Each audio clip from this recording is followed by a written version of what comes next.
Hello and welcome to the Volleycast. I am your host, Joe Trinzi, and on the other line, the soon-to-be owner of half of an AU Athletes Unlimited inaugural season championship, David Hunt. What's up? Did Jordan specify that you cannot take her spot in the Book of Unlimited as part of any prenuptial agreement? That hasn't been in there, but I think the jokes, which maybe aren't jokes, is that I'm soon going to have to change my last name. So that might be Yes, a conversation. David Larson. Yeah. David Larson. Yeah. Sounds good on you. Yeah. We're real progressive over here. As you should be. As you should be. Yeah. Well, we haven't talked for a long time as the possible world's worst podcast host. I've kind of let the Volleycast go to seed. But we're starting to back up. We kind of got it going in almost a year ago this time. Yeah. You know? Yeah. Last time we took like a 3-year break and then we came back. And then now it hasn't been as long. But because of the Volleycast, you had Ben Josephson on, and now he's become a good friend, which by your suggestion, actually, which I got my own thoughts about, which I think you think that me and him are both crazy, which, yeah, whatever. But now he's a good friend, people. So I gained a friend. That's what I do. Connecting. The Volleycast is bringing people together. We can probably heal the world. We should make a song with Michael Jackson and U2, I think. In the time, we brought the Volleycast back last year. It only took a global pandemic to be able to do so. Yeah. And so what spurred on this new one? Was it a generational ice storm in Texas? That could be it. That could be the start of this, which we'll talk about that, the inaugural Athletes Unlimited Pro Season, which I had the opportunity, the good fortune to be a part of, and you were part of by proxy. I was far away watching. I was being a supporter of not only the coaches, but a supporter of my fiance who was playing, and then I was also draft advisor. So that's probably one of the biggest. Yeah, that was probably one of the biggest things. I don't know if that's like against the rules that I was, giving her some advice, but whatever it takes. Given that it's Athletes Unlimited, I would think that Jordan cannot be limited by who she has draft advice from. So, be unlimited. I heard over and over. Yeah. Yes. It had to be unlimited. I was unlimited. I was unlimited in my enjoyment of the league. I had a great time being involved with it. I was just really happy to just see professional volleyball going in the United States and all that. And I don't know, just give me your perspective as an outside observer. Yeah, I mean, I was drawn in immediately. I mean, when I was week one, I was a little bit skeptical. I'm not gonna lie. I was watching it thinking, all right, is this fantasy football? What's the deal? And then after the end of week one, I was all in on the draft and who was gonna go and the drama. I think Chris Harrison is now available. So I think he would be a great host, the most dramatic, draft ever. I think that could have been said a few times. And yeah, I would have liked to get DraftKings involved. As an NCAA coach, I can't bet, but I'm sure that there are many people out there that would have loved to put some wagers on it. And I actually think that was, in all seriousness, because a lot of people were joking about it. In all seriousness, I actually think that's one of the biggest things that this league missed out on in the first year was gambling 100%. Opportunities. Yeah, not in a joking manner. I'm not talking about like people betting millions of dollars on games or anything like that. But you mentioned fantasy football, and that's one of the reasons football is so popular. Even like people that wouldn't ordinarily be such diehard football fans like fantasy football because they like following individual players. It gives them the storylines, and hey, when your team is not doing well, hey, this guy can still score a touchdown. So that's kind of something that I'm hoping will be more of the case next year, that there will be kind of a fun way for fans to engage in that way. Because I think a lot of people were curious, how it would have, and of course I'm always monitoring the Volley Talk threads, and you had the first week, and people, people correctly said, okay, Jordan's going to be one of the players to beat, De La Cruz is going to be one of the players to beat. But then there was also, I think, some players that really performed at a level that a lot of players wouldn't have expected. If you could have bought Deja McClendon's draft stock at the beginning of the draft. You could have been paid off handsomely for how well she ended up finishing by the end of the season.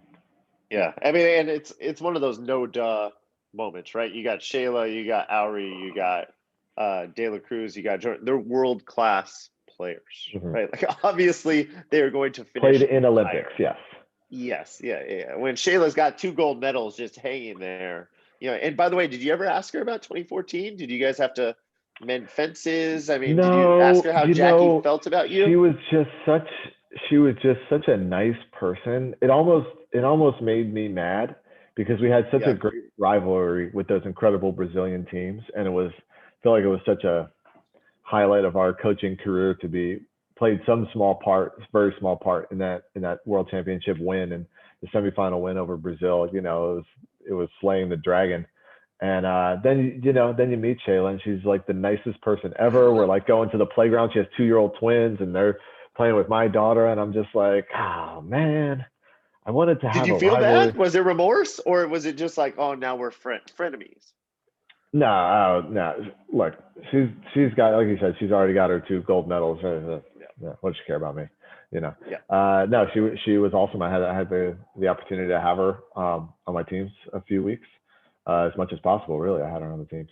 And I mean, she was just really great. I mean, she was like so down to earth and like had like a sense of humor about herself, which you don't always see from like really like elite athletes and people have like really achieved a lot. Like, she was just mixing it up with the young players and making jokes and all that. And I mean, it was just awesome. And then, every time on the bench, I was always just picking her brain as much as I could. Hey, what are you seeing here? What are you seeing there?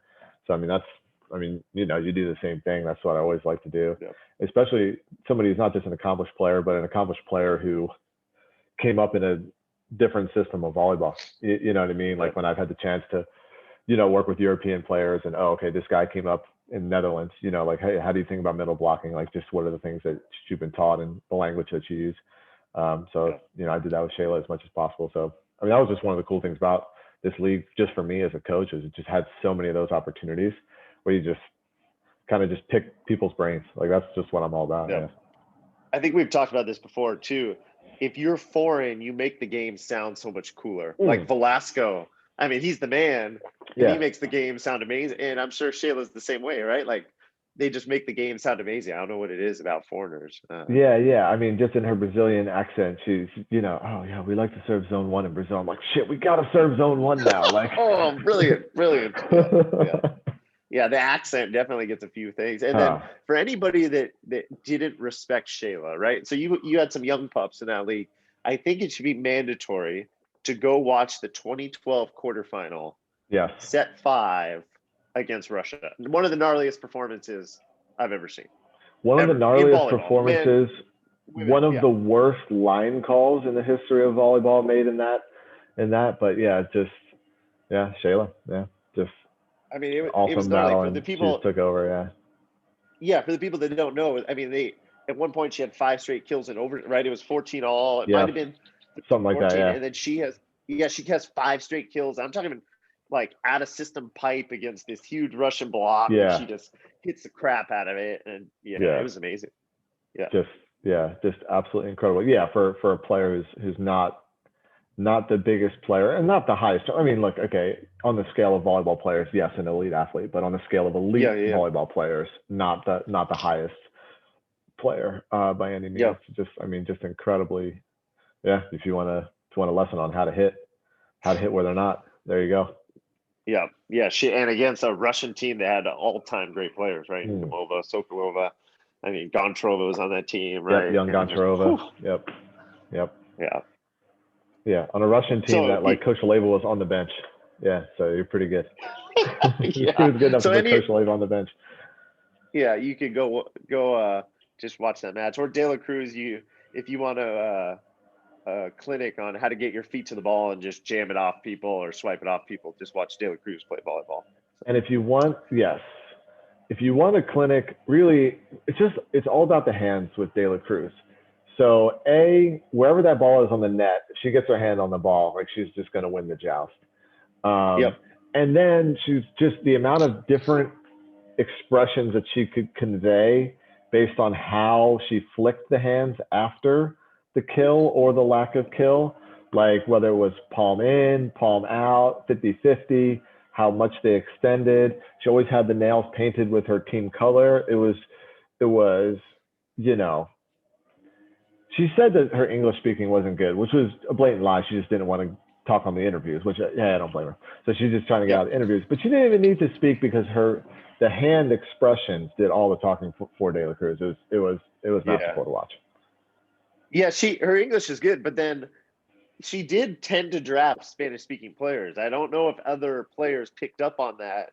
I think Jordan at one time wanted to draft a certain libero so that De La Cruz didn't feel comfortable in serve receive with Spanish-speaking players. So that was also something that you know what I actually because I had the opportunity to have De La Cruz actually 2 straight weeks as the captain, and hey, should we just we should take 2 minutes to step back and summarize what this league was all about, because this is going to be a little confusing if people didn't strictly follow the league. Should we kind of outline the premise? Okay. Yeah. So Athletes Unlimited is the name of the company that launched this new women's professional league that the season just wrapped up. It was well, with the training camp and all, it was an 8-week-long season, 5-week-long competitive season, February and March. So Athletes Unlimited, and the first league actually was a softball professional league. That was last fall. That went off well. Then they had volleyball, and now they're starting a women's lacrosse league this summer. And volleyball's going to be back softball's going to be back for a second season. Volleyball's going to be back for a second season. So it's kind of interesting because it's sort of this umbrella parent company that is launching multiple sports pro leagues, which is actually pretty cool. We can kind of get into some of the values of that. But all of the leagues have the same structure, essentially, which is that they're team sports, but you don't have a team winner. You don't have franchises the way that we think of a professional team. There's not a team in New York representing New York. There's not a team in Texas representing Texas. It's all played on one site, kind of in a bubble, essentially, I guess for COVID reasons, but I think that's likely to continue anyway. So it's team sports, but there's an individual leaderboard, and that's an individual winner, individual medalist, because players accrue individual points, kind of like you would, like we said, in fantasy football. So for volleyball, you get points for kills and maces and digs and all the things that you do as volleyball players. And then you also get points for your team winning and losing. So and winning and losing actually turns out to be the most important factor. It's like 2/3 of your score, and your individual points are like 1/3 of your scores. There's also some MVP voting in there, which we can talk about in a minute. So essentially and then each week, one of the real kind of interesting things about this league, and I think arguably the coolest thing about this league to me, is there's a draft. So in the AU volleyball season, there was like a preseason, and we had some sort of like preseason matches that were started with sort of like random captain assignments, and then there was sort of like preseason points to allow all the players to kind of showcase themselves to the other players, and we'll get to that in a second, to kind of showcase themselves to the other players and get some reps in and some experience with the drafting process and all of that. And then at the end of the preseason, that's what set the initial captains. And then the score was wiped clean. We started from there. There was 5 weeks, and each week there was a new draft. So there was new teams, and they were drafted by the captains, who were the highest scoring players. Am I summarizing all that pretty good? Yep. Cool. I already know the league, so maybe you're not summarizing it very well, but I follow. So yeah. I summarized it well enough for somebody who is already intimately aware of the league to understand what's going on. Fair enough. Yeah. Okay. And any of you, who don't, just go on whatever auprosports.com or whatever. Yeah, come on, find out. If this is not like this is some obscure. No, this is not like this is some wide-ranging podcast where millions of non-volleyball. This is a pretty niche audience, so I'm assuming, I guess, everybody's here. Most of you have already heard of Athletes Unlimited, but also just maybe the framework, because I think a lot of people kind of understood about it, but maybe there was little details here or there, and I think that's maybe something that we can help fill in. So every week there's the draft, and the captains are the ones who do the drafting. And that's kind of a really important piece of this league, is that there's also not like what you think of traditional like owners and coaches. So the captains are set for that week, and they're the highest scoring players at that time in the league, and the team is essentially their team. So they are the ones who do the drafting. The captains do the drafting, not the coaches or anything like that. And the captains are in charge of the team for the week. They're in charge of practices. They're in charge of lineup decisions, et cetera, et cetera. Now, as a coach, you're there to help the captain.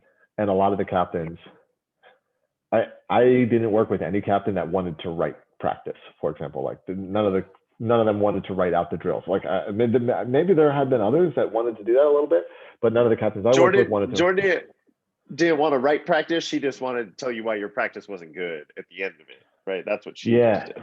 Well, the good thing, I say good thing, not a good thing for me. It made the league more challenging, but I never had Jordan as a captain. I had Jordan the first week. I never had Jordan as a captain. Captain that week. Yeah. I had Jordan the first week. So the coaches you kind of write. So basically how it works through is the number one player on the leaderboard is going to be assigned to the gold team. The number 2 is orange. Number 3 is blue. Number 4 is purple. And then the coaches, you just sort of rotate through on a set schedule. So first week I was with purple, then blue, then orange, then gold. And then for the last week, I flipped back to purple again. And that was kind of all set up at the beginning of the season because it's supposed to be not about the coaches. It's not the coaches' team. So the coaches, you just kind of rotate through and you're there to help whatever captain and team you have for the week. So the first week I had purple, and Jordan was actually not a captain for the first week. And that's a little bit of that is kind of how the preseason scrimmages, there was equal playing time in the preseason scrimmages. But there was not always a full roster on each team because of some injuries or what have you. So it's not to diminish the players who ended up the captains in the first week, but it was just a little bit weird how that shook out of the preseason. So then Jordan ended up not being available. And we're talking about Jordan Larson. Okay, if you're listening to the podcast, you don't know who Jordan Larson is, just Google. She ended up not being a captain for the first week, but it was pretty obvious she was going to be the number 1 pick. So I was with purple, which is the 4th ranked captain, which was Liana Sibelden in the first week. And then it was pretty clear you're the 4th captain, then you get the first pick, kind of in reverse order. So then whoever is leading the league gets the 4th pick, so it's a little harder. So we had the first pick, and it was pretty obvious that we were going to pick Jordan. In fact, when we had our draft planning meeting, we just invited Jordan. It was just 3 of us. Okay, so we're already starting with the premise that we're drafting you first. Okay, now let's plan out the rest of the draft.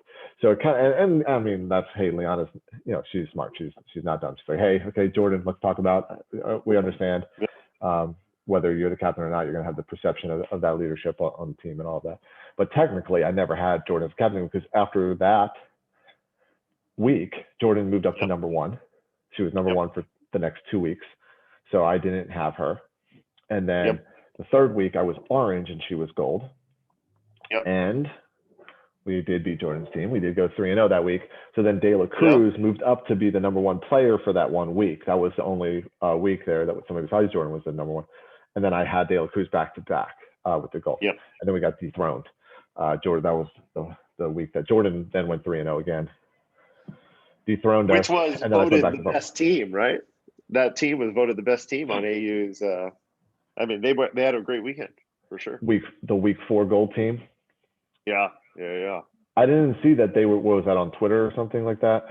Yeah, Instagram. I don't think you're on the gram. Instagram, but I'm not on the. I think there is a Volleycast gram and Volleycast Twitter. I just have zero interest. Because you forget the passwords. I just have zero interest in maintaining any of that. I probably will post some notifications now that we're doing these podcasts again. But that's all I'm good for, people.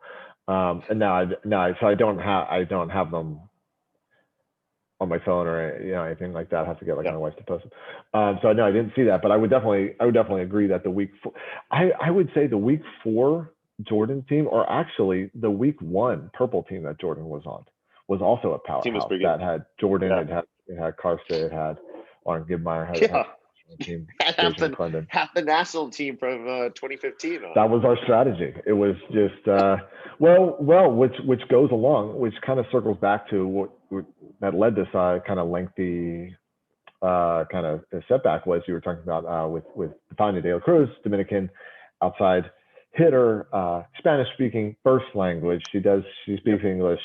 She speaks English okay. But obviously more comfortable in Spanish. Hey, okay, she's got to have the Spanish speaking libero. We had 2 Puerto Rican liberos, Namaris Liberos, Namaris Velez, and Dolly Rosado. So hey, she's got to have one of those. And then okay, yeah, like you said, week one with Liano, and then we had Jordan, and to get into the drafting process, I think from in advising the captains that I worked with and kind of trying to build our draft plan, and I think all the coaches kind of did this. I can kind of only speak from my experience, but I think clearly, and we had a couple of practice drafts in kind of the preseason, so we kind of had an idea, but then the real drafts were definitely a level up in intensity, and especially as the weeks went on, the drafts were actually pretty intense. Hey, we wanted to have a draft plan, and a lot of it was a team that's going to work well together. So players that were familiar with each other. Like you said, hey, maybe they had already had some national team experience together. Maybe they had college experience together, pro team experience. It's really important because you draft on Tuesday, then you have Wednesday, Thursday, Friday practices, and then you play Saturday, Sunday, Monday. And you're playing 3 matches. So yeah, you have an off day on Tuesday, but your Wednesday is still real light. Your Thursday, okay, you get a pretty good practice in on Thursday. And then Friday, you got to go a little bit light again on Friday because you're about to play 3 matches in a row. And especially as the weeks went on, you know what I mean? So you don't have a ton of training time. So that was just something that week one, okay, have players that are going to be pretty familiar, going to have a level of comfort and kind of get how each other is going to play, because we can't just be going into it and not knowing and having miscommunications. And in some cases that really affected teams when they had effective individual players, but they weren't able to play well together.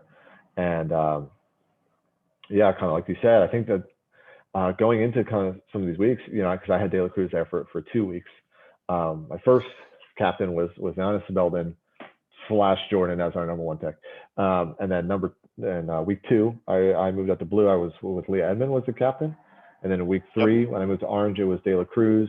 And then with gold again, it was De La Cruz because she moved up to number 1. And then for the last week, I flipped back to purple and I had Bree King as my captain there. And I think there was this kind of thought that De La Cruz, okay, I need to have Spanish-speaking libero. I think that's what the other players thought about it, but it was kind of surprising. She didn't feel like it was a necessity, actually. Right. She liked Namaris, and Namaris was voted the league's defensive player of the year at the end of the year. They voted her defensive player of the year, and I think part of that was also because she was a good passer. I mean, technically passing is offense, but I think everybody kind of lumped that in together. So I think Namaris was, and statistically, she was one of the top passers, and she was the top passer among the liberos. So I think from De La Cruz's perspective, it was like, okay, she's just passing the best. And the Spanish is nice. But so that was one of the interesting things about the league is you're always trying to figure out, who is she going to draft, or who does she like, and who is this and that, because you're kind of trying to figure it out. And one of the kind of the effects was every week there was a team that went 3-0. And so every week there was a team that went 3-0. And what you saw most of the time was that team just got broken up the next week. Because, of course, it was a good team. So partially it's like, hey, those players just all performed well. So they're kind of fresh on everybody's mind. Number 2 is like, in order to have a good team, you have to have good players. So it's sort of self-selecting. Yeah, of course those players are going to get drafted highly. / to have a good team, you probably got to steal. You probably got a couple players that were drafted too low. So like if you look at that first week, we drafted Deja McClendon in the 5th round. Week 2, she was drafted in the 4th round. I think week 3, she was drafted in the 3rd round. Week 4, she was drafted in the 2nd round. Week 5, she was drafted the number 2 overall pick. So I think if I'm getting that, it's something like that. So just clearly, and look, she didn't have like a great preseason. Her hitting was still kind of getting into form and all of that. So she just kind of came in like that. So in order to have like a good draft, a lot of it was like you just kind of had to find like a steal or two at the end, like a player that you're going to pick in the 4th or 5th round, but was going to overperform. And I mean that sort of happened. Leah, and she balled out. She going from teaching 5th grade to like, hey, this girl should be playing professional volleyball. So that was the funny thing about it. Like, I feel like there's probably some movie, like I was making me think of like The Replacements, footsteps Falco, because so many of these players, I mean, quite a few players, they're like, okay, because also the nature of COVID, like a lot of players like didn't just come from a season. Like a few of them, like their season still went off, but a lot of players either they couldn't go pro because of that, or their season got cut short, or there was quite a few players that like had just retired but like came out of retirement. So that's just kind of what it felt like. Oh, we're just like, yeah, Leah was like, well, was actually working as a teacher. And she's like, well, let me give this professional volleyball league a shot. And then she's just like, like the number 3 ranked player in the second week and all that. So it's like really kind of funny how that works she was hitting high balls where it was just like, man, can you imagine her students sitting around being like, oh my gosh, that's our teacher. I know, like that's, just absolutely priceless. Yeah. And then like Bree had been practicing with our recurring guest, Ben Josephson, right? Right. His squad up in yeah, she was up there playing with his guys up there at Trinity Western. So she came in pretty good shape. Was she on the team week 1 with Leanna? Was she the purple? No. Who was the center on that team? It was Kaylee Mans and Kelly Hunter. Yeah. Kelly Hunter, who's like literally had just finished coaching in Nebraska the week before and came in, right? Yeah, who I'm trying to get all of this right. Kelly Hunter, and she missed part of the preseason. I hadn't had any preseason with her. I hadn't seen her set one ball because, as we'll kind of mention, so we're out there in Dallas, Texas, and then, whatever, we're there for 4 or 5 days, and then suddenly an ice storm hits Dallas, Texas, which is not what we were expecting, needless to say. We drove out of Pennsylvania out of 2 feet of snow, and then, we end up in Dallas and all of this happens. And so like there's all this, Texas is losing power left and right. So the arena actually loses power for a couple of days. So we can't. I heard they lost heat. No heat in the gym? Well, first of all, our first few practices, it wasn't the warmest. We'll leave it at it wasn't the warmest arena in the beginning. I think that I don't know, arena staff or whatever didn't quite anticipate. Saving money. You got to save money where you can. I respect as somebody who now pays my own electric bill after like 10 years of living in Airbnbs. I can tell you I set the heat at about 63 degrees here in my own house. You've turned into every dad across the country. We all remember our dad turning off the lights. Hey, we're not even in this room. Why are the lights on? It's fine. Throw on a sweatshirt. That 1 degree, because everybody has a temperature that they set their thermostat at. Yeah. And it's like, if somebody puts it up 1 degree, what is that? What does that cost you that day? What does it cost you? 47 cents to have it at the most, a couple dollars. But it just, I've turned into that guy now. Being a homeowner, I'm walking around. Hey, we have this time of use plan, right? Because we got the electric cars. Hey, can't you wait till 9 o'clock to dry this stuff? Do you need it right now? Come on. I know. So I think that's what the arena people were doing. They were charging their electric car when we were supposed to have the heat. So everybody turned into like that kid at like 7th grade volleyball tryouts who's never passed a volleyball, and then whose arms are like really hurting her, and you're like, come on, really, your arms are hurting you, but like people's arms were actually hurting them passing the ball. So that was an interesting. It was a lengthy warm up. Needless to say. And then then we lose power in the arena, and then one of the other coaches got COVID, and then all the coaching staff got quarantined because we had ridden in the same car, et cetera. With how all that stuff works. So then the players were really totally on their own for a few days, running practice like right as the preseason was sort of finishing.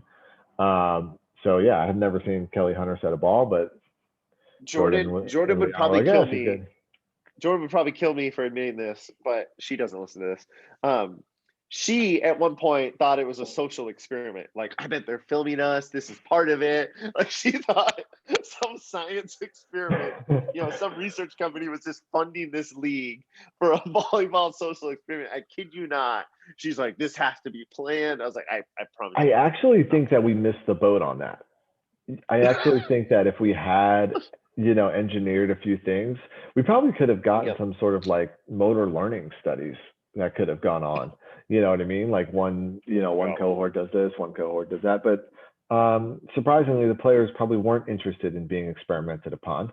Um, I think there's some ethical ramifications that come from that, but unfortunately, yeah. And in the Athletes Unlimited League, they have this PEC player executive council. Is that yep, yep, basically the people that tell me what to do? That's how I refer to that group. yep, And that's basically who decides. It's not really a council of owners. It's the council of players. I guess that's who decided they were okay with me being a coach, and that's who decided that, yep. hey, they made the ultimate calls on the format and the scoring and all of that. Which actually, coming full circle to the Volleycast, that's how I got involved in Athletes Unlimited. We were Yes. talking to Jordan on the Volleycast, and then sort of in the after. I don't know if it was on air or I think it was after. Yeah, it might have been after. Or some part about that. Just Jordan was just saying about the scoring system, and I was just like, hey, like if you need help, essentially, like I didn't Yep. think that I would be thought of or anything like that. Hey, you need somebody to look over some numbers. I've done a lot of that. Which So. is sort of like the logical thing that's right up your alley. Yeah, right? Like yeah. I mean, yes. When they said the purpose of this league, I was like, I have been preparing for this league since I was 11 years old and played in my first fantasy football league. So I was 13 years old and showed up to our fantasy football league with my brother, who my brother's 7 years older than me, so he's 20 and he's letting his 13-year-old brother into his fantasy football league. And this is pretty early. This is almost we're talking almost 20 years ago before fantasy. I was playing fantasy football before it was cool. I showed up in a suit. I borrowed a suit from my dad, and I showed up to a suit with a suit on to my first fantasy football league, and I feel great about that. Actually, as a matter of fact, feel great about it. Okay, Peyton Manning. I just imagine this is like the episode of Young Sheldon where they bring him in to talk about analytics and how they should be running the football team, and he's this little like eighth grader. But yeah, it was pretty much just the same like thing. Young Sheldon, only more annoying and not as smart. So that's telling your brother that, hey, this Peyton Manning, yeah, you got to draft him, and he's thinking, yeah, no shit. That's the best thing. Okay, when you do some sort of like analytical, like, oh yeah, we got this stats is analytical approach, and then like it's like, oh, the stats tell us that like Jordan Larson has played the best in this league, and everybody's like, yeah, we already knew that. Thanks, that guy. I have eyes. I saw that. But I mean, just right up my alley. So I mean, well, that's how my involvement with the league was, just with the scoring system, just kind of consulting and getting on some calls and sharing some of the research that I've done in terms of like how we would set these point values, et cetera. Because the sort of ownership council and the players, they really like put a lot of thought into how everything was done. So that's how I started, and then eventually it just led to like, hey, we're looking for 4 coaches. You want to be one of them? I said, yes, I do. So there we go. But did you get rewarded for wins? Like, was there side bets going on amongst coaches, or was it just pride, or what? I have the WhatsApp to prove this, but I was proposing for all of us coaches to put half of our salary into the pot and then distribute it according to. Nobody took me up on the offer. That's because losers a lot of times have the loudest voice. There's only one winner; everyone else is a loser. That's a fair point. That's a fair point. As for sure the brokest of the coaches, I felt like it was credible that I was the one. Not brokest. I am financially sound. I haven't made nearly as much money in my coaching career as Taiba has made in her playing career. That's fair. We'll put it like that. But so I thought it was pretty credible that I was willing to put up half the salaries as a stake. But I guess maybe that's why they all have more money than me, because I'm not willing to gamble half of it on coaching. But it would have worked out pretty well. I ended up being fortunate enough to be with some good captains and being part of more winning teams than losing teams. So there you go. And so overall, year 2, what are you most excited for? Are you thinking, hey, this has? I mean, everyone I think was excited from the volleyball standpoint of, hey, now we got a pro league in the U.S. Women's pro league. Everyone's been wanting this to happen. We finally got the backing. We actually saw it through. Good product on TV, looked awesome. Kevin Salima crushed it. What do we know about year 2? Is it you feel confident? You excited? You think that you got good feedback? What's the idea? Yes, I think here is the biggest thing that the volleyball community doesn't yet understand about this league is that this league is really being run as a business. That was like the biggest thing that struck me. Because I think like the history of pro volleyball in the United States, at least in our lifetimes, I know there was a couple maybe ventures in the 80s that had a little traction. Yep. AVP had some serious traction for a while until some things changed on their sponsorship ends. So that was like real pro volleyball. And I think on the indoor side, the history of it has sort of been like the pro leagues have been like adult nationals with prize money. You know, Yep. that's been a lot what it's been more like. Yep. And this is really being run as a business. And it's important to note, like, and this is why I said they have a softball league and they're launching a lacrosse league. And I think they want to expand beyond that. Like, this is not something where the owners are looking and saying like, oh, this league needs to be profitable by year 2 or else we can't keep it going. Right. So I don't know all of the business end behind it. You know, I'm not privy to a lot of that, but I know that well, John Patricoff, one of the co-owners of the league, essentially, he was the president of the New York. Well, we'll call them the New York Red Bulls, but they're not the New York Red Bulls.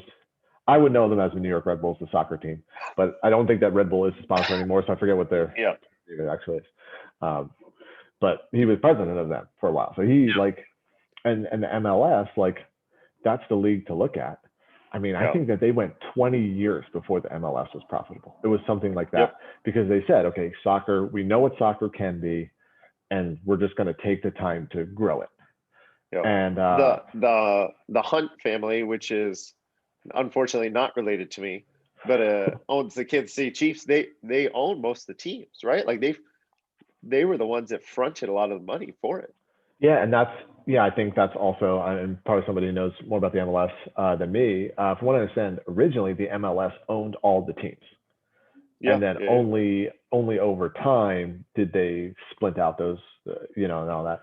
So I mean, I think like the MLS is like, that's like the case study of if you want to grow volleyball, because volleyball is not as big as soccer on a global scale, because nothing is as big as soccer on a global scale. But volleyball is big on a global scale, and there are successful professional leagues, and there is an international audience, and there is a big domestic audience for volleyball that just, like soccer, that just hasn't quite been tapped. So I think like looking at the MLS, and that's what they did. They just took the time and they grew it, and they understood like it needed to be like a decades long thing. And I think that's what the ownership of Athletes Unlimited is looking like. I think they're playing the long game, and I think for them they told us, you know, as coaches, when, you know, hey, how do I do a good job as a coach? What's my measurement? Because this is a little bit of a different. When you coach an NCAA team, first of all, you stick with that team. And okay, if you're winning and your players are graduating and you're not too soon for the UVA jokes, but you know, you're not Joe, be careful. You're not being, you know, you're behaving ethically. Okay, so if you're winning and your players are graduating and you're behaving ethically, you will continue to have your job as an NCAA volleyball coach. And so we're like, hey, what's my criteria? Like, how do I know? And they said, hey, the number one criteria for us is, do the athletes want to come back next year? You know, of course, not every player, like some players are going to decide there's a better situation, et cetera, et cetera. But just like as a group, do the athletes have a positive experience? Do they want to come back, and do more players of professional quality want to join the league? Yeah. And I was like, wow, like I never would have thought that was the criteria, not because I don't want players to come back, but you just kind of like assume, okay, professional sports, you just sort of assume that you just hire people, like people are looking for jobs, and athletes are looking for jobs, and you hire them. But it's actually like there is some options, and all of the options are a little, it's not like the NBA where, okay, if every basketball player wants to play in the NBA, like almost nobody turns down the NBA for another league. I mean, like every now and then you have one of these European situations, or Stephon Marbury going to China or whatever it is. But, you know, essentially every player wants to get to the NBA, but that's not necessarily the situation Athletes Unlimited is in yet. And so that was kind of interesting. Okay, so yeah, it's really important to have good athlete experience, and for this league to be known as it's going to be good quality volleyball, and it's going to be a good experience, because a lot of players don't have great experiences going over and playing pro. It's a challenging environment. So like, hey, we're going to have a second season, And for me, it's just like I'm just hoping to see the quality of player that wants to come into the league. Like I hope a lot of the players want to stick with it, who are Yep. interested in that, and then we have a good opportunity for new quality of players. And for me, I think, and again, like I have no real influence on who's the league is going to sign, et cetera, et cetera. Yep. Because again, that's another thing that's different than what we think of as a pro league. Like the teams don't sign the players. The league as a whole, Correct. because there are no teams. The teams are Right. always changing. So it's just a player pool is signed. So that's what the league put together in the beginning, and for next year, I don't think that the player pool for next year is being assembled or anything just yet, because I think that there's still a lot of time between now and the next season. But eventually, they're going to start assembling the player pool. And for me, I would hope that one of the things, I think it's going to be in the spring again next year, and I would Yep. hope that it, like the Puerto Rican League at one time was kind of for women's volleyball. You play your fall season, finishes Yep. in December, and Yep. a lot of times, hey, if you're a pretty good player, up and coming player, you go play in that Puerto Rican season, that sort of February to May Puerto Rican Yep. season, and that's kind of your launching pad to Yep. being a pro. And I would think that we have the opportunity to do that. So I'd be kind of curious to see if some of like the high profile players that are playing in the fall of 21, not the spring now, but the fall of 21, Yep. if they want to come and have their first season be in the spring of 22 with AU. I think that'd be pretty cool. I think that's a great point, right? Oh, I mean, Jordan started there Yep. in the Puerto Rican League, and I know Nick, she went there a few times, right? And Yep. Nick played in, Fawcett, and Chelsea some, Robinson, that was her yeah, first season. yeah, and some of the athletes even that finish early, right? They play in Mm-hmm. China or play in a Mm-hmm. European league where they finish early. They can come back and do that, and it's in the U.S. It's comfortable for these athletes. It's a nice Yeah. transition, and no, I think that would be awesome, and yeah, we'll see. I'm super hopeful, and John, you mentioned John Petrograph. He happens to be a pretty bright guy. Like happens Yes. to be a pretty smart person, so that helps. A lot of times Yeah. it's just a guy with a lot of money that just is a volleyball fan and just says like, "Hey, I want to try to make it happen." No real business plan, or it's a former player that tried to get him, and it just, yeah, John, I'm I'm pretty hopeful. I think one of the best things about the league is actually the people who own the league, and need to say this like don't do it the wrong way. They don't care about volleyball at all. Not that they don't Right. like volleyball, but they Right. they care about they care about like the power of athletics in general, with all the things Yeah. that we like about athletes to represent. Yeah. You and individuality and the teamwork and great. They care about all that kind of stuff. But it's not like volleyball has any special thing to them. So Yeah. therefore, I do feel like it helps, like the way the league is run. It's not, again, I think like most of the pro leagues or the attempts or the thoughts in America so far have been volleyball people Yep. trying to make a business happen. Whereas this is Yep. business people who, yeah, I do think that they are pretty bright, and the way they think about things is pretty cool. Who then, okay, then we need to bring in some volleyball people to make the volleyball league happen, Yep. which I think is important, because I don't know anything about how to run a business. If I did, Right. I would be able to update the podcast more than once a year. Well, I mean, the other one too. I was just reading an article about Megan Rapinoe going at Draymond Green a little bit. I mean, the other one is these are all female sports, and they're empowering females, and they're doing an awesome job of promoting uh, the inequalities or some of the pitfalls of sport. I mean, one of the cool things that Jordan explained to me was they use pregnancy policy, right? Or just their stance on some things that maybe as a male I wouldn't even think about or haven't had to think about, coaching male sports, that females have to think about. I know Shayla was discussing with Jordan. She had to choose between having a family or being a professional, and Yep. now some of those things don't have to happen, and then they're making it possible for these athletes to be moms and be professional athletes, and making a really conducive environment for that. So that's the other thing is they're these people that are running it are really progressive and forward thinking, Yep. and basically I think they're people that we need in sport. So, Right. I mean, on a kind of a smaller version of that, that's was one of the original things where I wanted to get involved in the league and just help any way I could, even before I was kind of employed by the league, like just help any way I could. That was the situation my wife had to make. You know, she played, and she played pro for a couple seasons, and it was sort of, okay, do I just become a European now, or do I actually want to like have a life in America? And if so, like it might mean I have to quit playing professional volleyball. You know that, and that's I we'll see if young Riley Trinzy, she's only 20 months old, but I will tell you she's got a solid spike. You know. So we'll see how the arm develops. I was really trying to work on the lefty. It looks like she's for sure going to be a righty. So I told her she's already 20, disappointed the family in that. She's 20 months. So in 4 months, she's probably going to be on the recruiting boards of some Big Ten schools, I think. Nebraska should be offering her anytime soon. Yeah. Tyler's probably going to be on that. Hugh, I wouldn't be surprised if Hugh's already in some way contacted you. Yeah, that's not shocking. Yeah. You know, she can use a fork. Ooh. Well, that's overlooked a lot. I mean, I always assume that recruits can use a fork, but that's something you got to put out there. Yeah. Some of the guys we had at Pep, you know, more of eating with the hands type guys, you know. That's what I go for. Yeah, the guys that do that for sure. Yeah. Yeah. So if my daughter ends up being in that situation, you know, my daughter or anybody else's daughter, you know, your own daughter just being kind of a proxy for, you know, the daughters of this generation and all of that. Yep. I hope that they don't have to kind of make that choice between, being, I would even say like kind of just like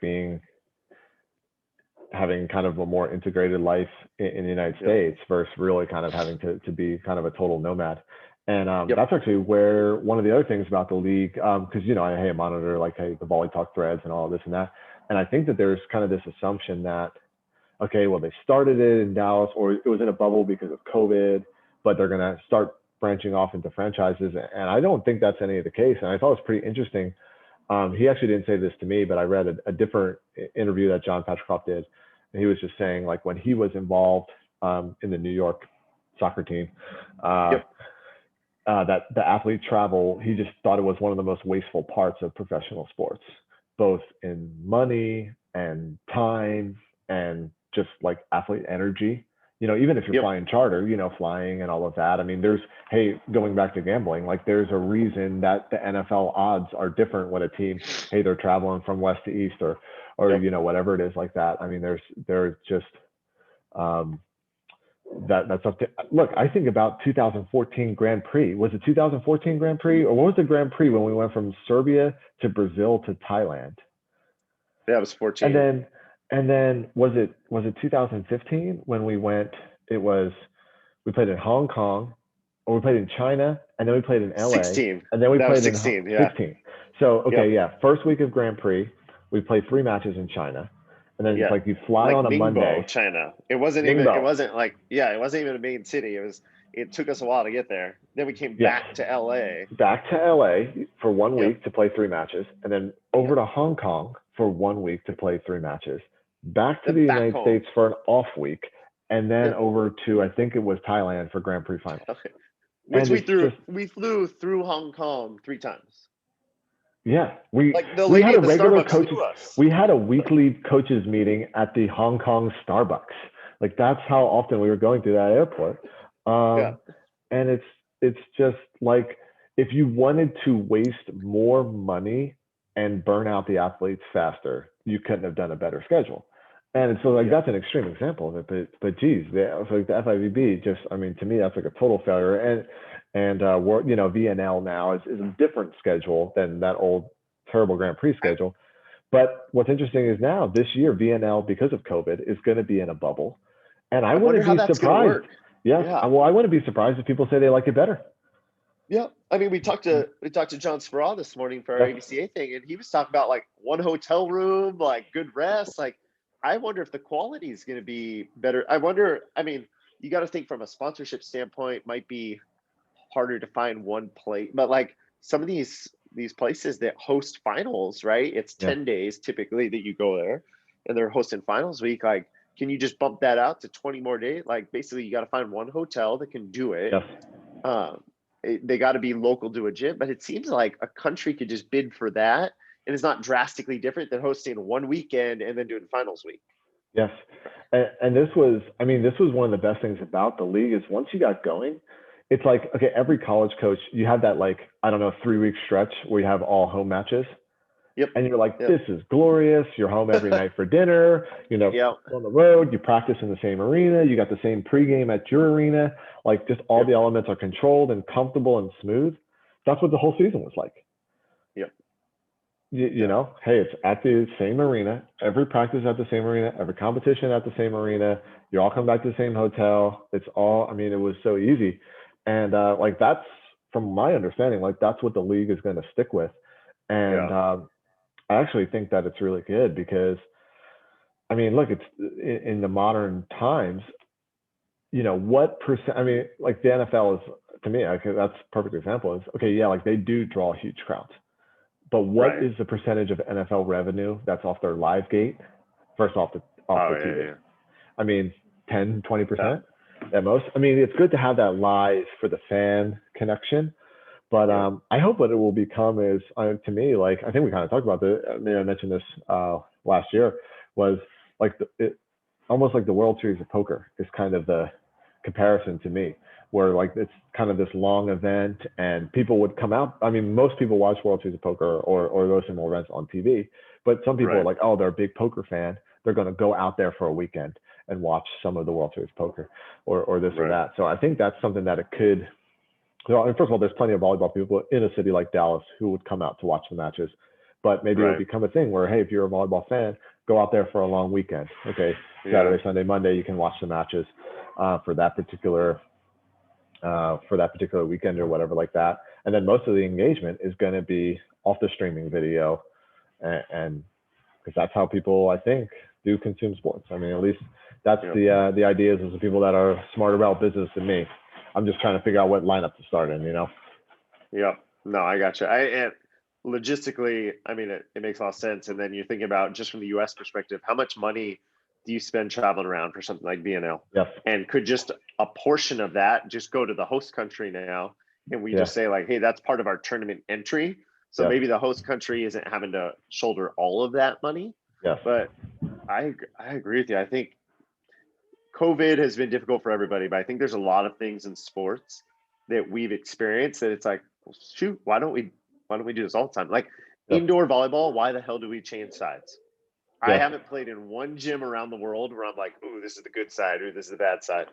And we just spend so much time switching sides that all of a sudden you're like, oh crap, I got to fill out my lineup. I got 45 seconds to talk to team. All of a sudden now I'm sitting there, I'm like, oh, I got 3 minutes. All right, what are we going to do? Yes, absolutely.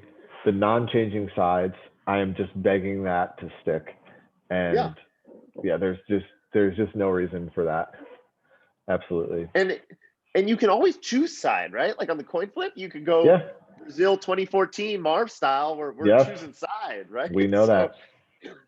So episode 1 of the Volleycast. That's where we start. We're bringing a lot of things full circle. It's very circular podcast. That was the plan. Yeah, that was the plan all along to be able to bring it back. But for a podcast that we just launched into with no prep, really we were interviewing John Sparrow and Doug Beal earlier for the AVCA. Dave, I should probably know what we were doing that for. It was the AVCA men's spring convention. Men's spring convention. Okay. Yep. Okay. I probably should have known that off the top of my head, but it was basically like, hey, you want to talk to John Sparrow and Doug Beal? I'm like, yeah. So sure. What time are we doing that? Yeah, I'm in. Yep. Yeah, man. Sounds good. So we're really connecting it all. I don't know how long we can keep talking here, but I don't know, for whatever long time you have. What did you think about the format of the matches? So one of the challenges with the AU that we kind of had to address right away as we're building the scoring system is we want to give players individual points. So we need to have a fixed match length because football, you play 4 quarters at the same time length, basketball, okay. But volleyball, you play to a certain amount of points and you play best of. So Yep. obviously, like if you lose in a 5-set match, you probably have more kills than if you win in a 3-set match. And we Yep. wanted to, then you can have these like, okay, would we do it based off per set or this or that? And it just seems like that's too confusing. So we want to have like a fixed match length. So basically, all of the matches are 3 sets, no matter what. Yep. Whether it's a 3-0 sweep or whether it's 0-3 or whether it's 2-1, it's always a 3-set fixed match length.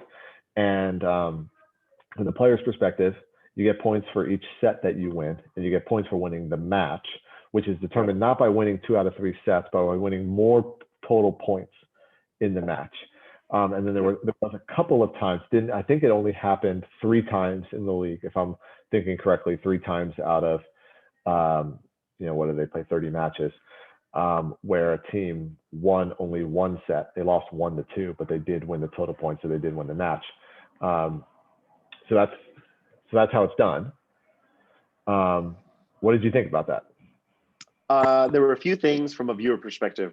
One, I want the fantasy football side tab going.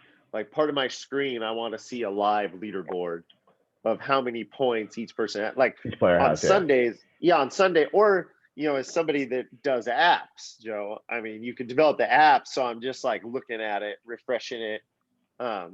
Everybody who uses the GMS Stats app available on the iPad App Store, everybody who uses the GMS Stats app is like, Dave, you're talking to the guy who hasn't updated his app in like 6 months. COVID, people, come on, budget has been tight. We're working on a new update. Don't worry about it. Okay, but it's been going pretty well. But yeah, no, that's actually why I was surprised. I think that's probably one of the pros and cons of being on television. So some of these, they were on Fox Sports Net and CBS Sports. I thought that they would do like an all streaming, and then they would kind of build that into the streaming interface. So that would be cool to have an app. Look, somebody out there, there's millions of people listening to this podcast. I don't know, figure out how to build a gambling app, build a third-party gambling app. You could probably do that. That could probably pull in from the AU leaderboard. It's only 44 people. That would probably be pretty easy to pull in, and then have like a gambling app on it. Like DraftKings could be a presenting sponsor for that, right? So you could have the DraftKings leaderboard up there. I get that it's tough, right? Because you only had 2 guys who were working on Volley Station. If you want to be a proud presenting partner of this podcast, we'd be open to that. I use Volley Station. Yep. So I get that you have 2 guys, so it's hard to update it, right? But just that part would have been cool. And then similar to the NBA All-Star game, having after each set, like when you have on the score, whether it's top left, bottom left, having the set score, just then having the running set score. So I know, all right, Team Gold is now up by 4 points on the total. So they had that in arena. They didn't display it very well. They didn't have it on the broadcast, but they had it in the arena. So I would imagine going forward, like that will become part of the broadcast because, well, I'll give you like a notable one. When we played Jordan's team in week 5, I was purple and we were gold. We won the first 2, all these are running together, but we won the first 2 sets. And then the third set, we are just looking over at the score. It felt like every point is like, can we get enough? Like, it just was one of those where you felt like we were not going to win. Forget winning the set. Like, it's like, can we hang on enough to like win the total? Eke out that total. And we did. We ended up winning by pulling it out by 1 point. But actually, I think technically 2 points because I think then when we pulled it out, then the next point, we did get the next point. But just trying to eke out enough points there. So that was actually pretty cool. I liked that they had the running scoreboard. You could see the set score and the match score live, but I don't think that they showed that as well on the broadcast. Yeah, so I'd like to have that up just so you can follow, right? If it's all about individual points, then we got to be tracking individual points versus Kevin and Salim did a nice job of trying to keep the viewers in on that. Yeah. But just to have it up so it was, visible throughout would have been cool. Yeah, that would have been cool to show. But what did you think about just playing a fixed 3 sets, no matter what? Yeah, I mean, it makes sense, right? When you think about the equity of it. in being able to make sure that there's an equal amount of points being played, right? That's the whole idea, is Yeah. getting it as close as possible to equal amount of points being played. And me and you had conversations about total score more often than not. People think like, oh, it's probably drastically different. It's not, right? So I have an old sort of stat sheet from the 85 World Cup, Soviet Union playing the US, side out scoring, went 5 sets, the US pulls it out. The total score was 69-68, right? It's just, we go back to our world championship victory against China. We won by like 2 points. It was like 102-100 or something. Yeah. So yeah, it's just not that different, right? So it makes a lot of sense when you divide it like that. So The only thing that I would change about it, I thought the fixed match length was actually one of the best things about it. I really liked it. It made the match length like very predictable. And I don't know if that's like a little just kind of like inside baseball, because it's like you're playing 2 matches a night. So it's like if you have the second match, then you kind of always know when the first match is going to be over. So I don't know if like from a fan experience, like how much that mattered, but like I really liked like the fixed, like you know when it's going to end. And I don't know, I thought that was just kind of, I liked kind of the fixed, and I liked the predictability of it. I mean, it's a short match being only 3 sets, which is if you're going to play 3 matches in a week, which if you want to have 4 teams and play the run route, like you need to do that. Yeah. It's like you need to keep the matches short. And even with that, I think there were some players who were getting a little worn down by the end of the season. Oh, for sure. So I think that's, I think it's definitely part of it. The one thing that I would change, and I'm launching, this is part of my official campaign. So I'm launching it right here, starting this campaign on the Volleycast. I want to change it one of 2 ways, but basically 2 solutions. And I don't know if either one of those are the final solutions, but here's the problem.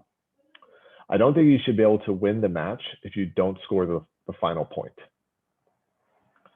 Does that make sense? So yeah, for example, sense, but I don't like it. This happened in 2 different matches. So one I was on the winning end and one I was on the losing end. So I'm not just saying it because I got screwed, like no, I was on the benefit of it and not on the benefit of that time. So so take week 2. So week 2, coaching with the blue team, and the first match we play the gold team, it's Jordan's team, and this is actually one of the cool things that I liked about the match scoring. It really makes you feel like every point matters, which I really liked about it. So in set 1, we go up. We're up 24-15. Well, actually, I think we're up 24-14. They side out to make it 24-15. 24-15. Jordan goes back to serve. We're in row 1, so it's a tough rotation for us. Just with that personnel, wasn't a great row 1. Okay, so whatever. And Jordan is she's going right at Leah Edmond, right down the line in zone 1. It's a tough pass, and you can just see Jordan's really got her serve going, and I'm like, so they get 2 points. So it's 24-17 now, and I call it timeout. I have never called a timeout up 24-17 in my life. Or like that would be an unsportsmanlike. You know what I mean? Like in any other volleyball, kind of like, oh, this guy's calling a timeout up 24-17. Like that'd be so weird. But like everybody understood like why I called that timeout. Like that totally made sense because I could just see it coming. But it didn't matter. 24-17. They go 18-19. They got to 20. I think I called another timeout at 20.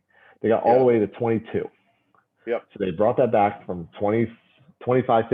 And here's the thing, like if you win that first set 25-15, you almost have the match wrapped up right there. Yep. Yeah. You're up by 10. So that means if you can just get to 20 and 21 in the next 2 sets, you're still going to win the match. But they bring it back 25. Okay, so we squeak it out 25-22. And then they win the next set. I believe these numbers are going to add up 25-19. And then we win the third set 25-23. So we won 2 sets, but they won the match by 1 point. And how the third set ended, so it ended, okay, it's kind of going back and forth, but we're up 23-20, something like that. And we go up 24-23, and then they make a hitting error to go up 25-23. So we win that set 25-23. Like they make a hitting error, we win the set 25-23.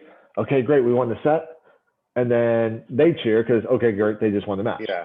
And it just kind of, from one of 2 perspectives. A, they should have had to like win a point to like earn the match. Okay. And then by that perspective, we should have had to get, it just was to me like that's a very weird because they lost the last point and we won that set, but then they won the match. And then flip that around to week 5. And again, like Jordan's team was like somehow always my nemesis. Like this is like the biggest bullshit in the league. Like why couldn't I have her on my team more? Always playing against her. Week 5, I'm doing the purple team, and it's the reverse of it. So we won the first 2 sets, and then they end up taking the 3rd set. Yep. And which was like the craziest rally ever, and that we managed to win. Shout out to Chris and Tupac with like just some great defensive plays, and we managed to squeak out that last point. But it's also like at that point in the match, it was still, I mean, it was only like a 1-point barrier. Yep. If we had to do something to really like earn that last few points somehow, like they would have won the match. Yep. Like they had it at that point. We had just built enough of a lead early. So it was the reverse of what happened in set 2. So in both of those, and in that match, again, it was kind of the same thing. They won the last point, they won the last set, but we still won the match. And it's just like, I didn't like that. So my thought was one of 2 things. Either like, A, you have to win the last point to win the match, which basically means like in one of those scenarios, whichever team is up, say you're up 71-70. Yeah. And the match would be quote unquote over because the other team, somebody just won that last set. Right. You still have to side out. Gotcha. Something like to like lock it in essentially. Yeah, and if you can't side out, and they tie the match, then now you're just playing your overtime. Like a validation sort of game. Yeah, basically something like that. I don't know. It's not exactly like how the AVP does it, but it just basically like, but basically like you shouldn't be able to win by losing the last point. Right. Or what I think is the solution I think I like better, but I don't know if it's perfect yet, is okay, you do the first 2 sets, and then the 3rd set, both teams just start with whatever points you've earned so far in that match. And then you play to 70. Yeah. So that would be my thought, is like the NBA All-Star game, right? Like that's exactly how they do it for the 4th quarter, is like now the score to play to is X. So that's, to me, that might be a little bit better. Something like that, because you could still have all the win bonuses that you would have, because you could still win the 3rd set if you scored more points in the 3rd set or whatever like that. But you would have to get to 70 or something like that in order to win the match. One team starting negative. In essence, that's what it is, right? Is you're still playing to 25. The team that's leading is playing 0-25, and the team that's losing is starting in the negative. Essentially, yeah. I mean, like it's like, okay, you're starting in a 4-point hole or a 5-point hole or whatever like that. But I would like just the pretend idea your of like, team. Just pretend your team forgot their reffing assignment, right? That's all. Yeah, it is. Like, yeah. You guys are down 12 right off the bat. We overslept. So that's the one improvement I thought we could have made there. But I mean, other than that, it's pretty good. I did like the fixed match length. Worked out for pretty TV too, right? Like that's the other challenge that our sport has, is nobody wants to sign on for TV because they don't know if a match is going to take 3 hours or be an hour and 15 minutes. And I think that's one of the goals, is they want to get that both matches done in a consistent amount of time and all of that. Yeah. Like soccer, is always 90 minutes plus or minus 4 minutes at the end, right? So it's like, ooh. Exactly. Yeah. So. Well, Joe, that sounds good. I appreciate the recap. It's fun hearing what you guys went through. Obviously, I heard it from Jordan, but it's cool to hear your perspective as well. And hopefully we have year 2 and many more. It's cool thinking that you could be the first of what could be many seasons for Pro League in America. So that's really neat. Yeah, so basically means I'm part of history.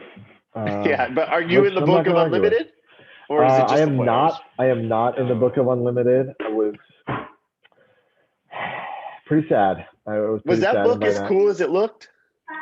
It was very cool. What we were trying to figure out with myself and Jamie Morrison, where do you go to buy an old new book, a new old book, because it's like age. It looks really old, but it's obviously a new book. Yeah. Where would you even buy that thing? Like, where did they had to Yeah. go to like a Hollywood, prop designer or something like that. But like, what do you Google? Old New looking old spell books. book. Like, yeah, I don't even know what the Google search for that is. So yeah, speaking of consistent lengths, I don't know how long we're going, but we'll wrap it up, and now we'll start. Maybe we'll start trying to get it going weekly, whether we both can talk or we Yeah. can talk with some other people in the volleyball world. But we'll start getting these conversations going as we wrap up in the spring and the summer. Sounds good. All right, bud. I appreciate it. Hey, tell us about Pepperdine's volleyball season. How are we wrapping up? Well, we're in quarantine right now, so I got lots of time to do the podcast. Yeah. We'll see what happens. Once you guys get out of quarantine, what's it going to look like here? How's the men's season going to finish up? MPSF playoffs the last 2 weeks, or one week plus a bye week for makeup games is this weekend and then next weekend, and then we go to MPSF tournament in Provo. Okay. The winner goes to the final, is guaranteed to go to the final 7, and then maybe a team getting at large. But the at larges are up in the air this year. I don't know how the NCAA committee will decide that. Yep. They got a tough job with no non-conference matches. So there's going to be some gripe. There's going to be some good teams left out. It's just accept it. The committee's going to do the best job they can. So that's where we're at. So hopefully we'll have some exciting news to talk about next time we chat. Cool. Looking forward to it. All right, mate. I appreciate it. We'll talk soon. See ya.